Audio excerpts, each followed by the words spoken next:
Good morning students. आज मैं आपको यूनिट 4 रडार के बारे में बताने वाली हूँ। इसमें ट्रांसमीटर होता है, duplexer, receiver, display and control, antenna. जब हम ट्रांसमीटर से इलेक्ट्रोमैग्नेटिक वेव्स भेजते हैं तो वो डुप्लेक्सर से एंटेना में जाता है और फिर देखिए ये हाई एम्पलीट्यूड वाली वेव्स कहाँ जा रही हैं, टारगेट पे। टारगेट से टकरा कर ये इको सिग्नल में बदल जाती है। अब उसका एम्पलीट्यूड कम हो गया है, ये एंटेना पर आती है, अगेन डुप्लेक्सर की सहायता से रिसीवर पर पहुंच जाती है और फिर इसे हम कंट्रोल सिग्नल और डिस्प्ले पे देख सकते हैं।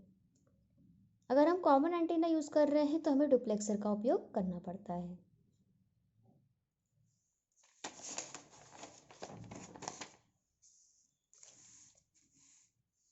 हमने आपको पीआरटी और पीआरएफ के बारे में बताया था। ये देखिए, ये चित्र हमने आपको बताया था, ये पल्स 1, ये पल्स 2। ये जब तक पल्स ऑन है तो उसको क्या बोलते हैं, पल्स विड्थ। और पहली पल्स से दूसरी पल्स की शुरुआत तक का समय क्या रहता है, pulse repetition time. Pulse repetition time का इन्वर्स मतलब 1/, मतलब PRF is equal to 1/PRT। तो अगर पल्स रेपिटेशन फ्रीक्वेंसी निकालनी है तो इसका उल्टा कर देंगे। अगर सिंपल टर्म्स में रडार रेंज निकालनी है तो उसका फॉर्मूला होता है R is equal to C into delta T by 2। C क्या है, स्पीड ऑफ लाइट या फिर इलेक्ट्रोमैग्नेटिक वेव की स्पीड। डेल्टा टी मतलब ट्रांसमिटेड पल्स और इको सिग्नल प्राप्त करने का समय, मतलब हमने जब पल्स भेजी और टारगेट से टकराकर जब वो लौट के आई तो कितना समय लगा, डेल्टा टी। आप एक क्वेश्चन कर सकते हैं, डेल्टा टी दिया है 9.15 माइक्रोसेकंड। तब स्थिर ऑब्जेक्ट से रडार की दूरी कितनी है आपको ये ज्ञात करना है। आप आंसर्स कमेंट सेक्शन में लिख सकते हैं।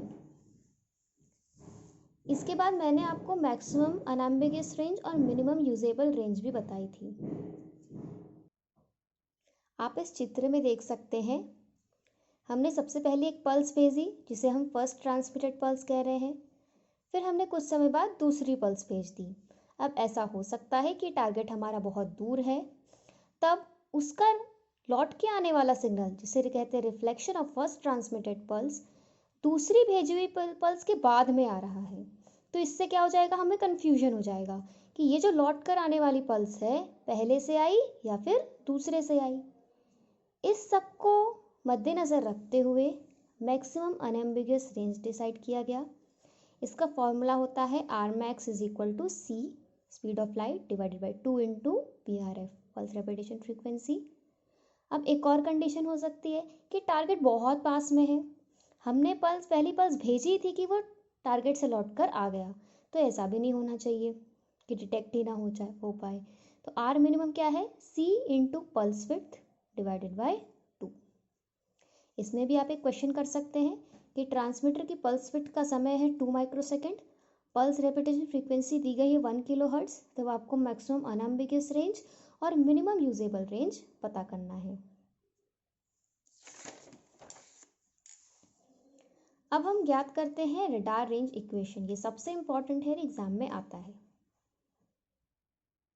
R is equal to target और रडार एंटेना के बीच की दूरी, S क्या है, टारगेट का cross section area, PT transmitted power का शीर्ष मान जो हम भेज रहे हैं पावर, GT जो ट्रांसमिटर एंटेना उसका कितना पावर गेन है, PR रिसीविंग एंटेना का कितना पावर है, AE रिसीविंग एंटेना का इफेक्टिव एरिया कितना है, और P मिनिमम रिसीविंग एंटेना पर न्यूनतम पहुंचने योग्य सिग्नल, मतलब जितना ये डिटेक्ट कर सकता है।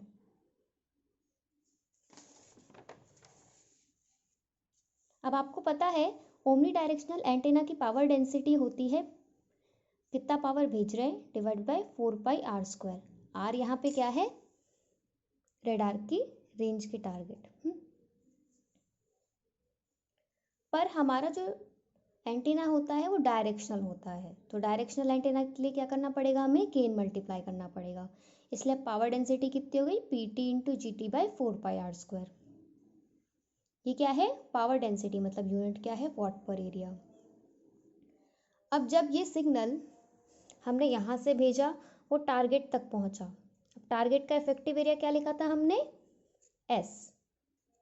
तो क्या हो जाएगा, जो पावर निकला उसको हम किससे मल्टीप्लाई कर देंगे, एरिया से। तो क्या हो जाएगा, एरिया से एरिया कैंसिल हो जाएगा, मिल जाएगा हमको वॉट, मतलब टारगेट का इफेक्टिव पावर मिल जाएगा, कितना पावर पहुंच रहा है। तो कितना पावर पहुंच रहा है, P2 into G T into S by 4πr²। अब ये टारगेट से क्या होगा, रिफ्लेक्ट होगा, ठीक।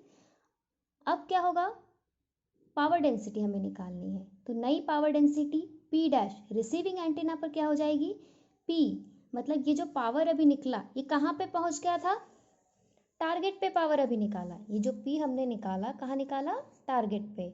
अब हमें लौट कर आने वाले सिग्नल की बात कर रहे हैं, अभी तो हमने भेजे हुए सिग्नल की बात की, उससे हमने P निकाला, अब लौट के आने वाले सिग्नल की बात कर रहे हैं, तो मतलब हमें क्या निकालना है, P डैश। तो P डैश कैसे निकलेगा, अगर हम पावर डेंसिटी निकालेंगे तो पावर डेंसिटी क्या होती है, पावर डिवाइड बाय एरिया।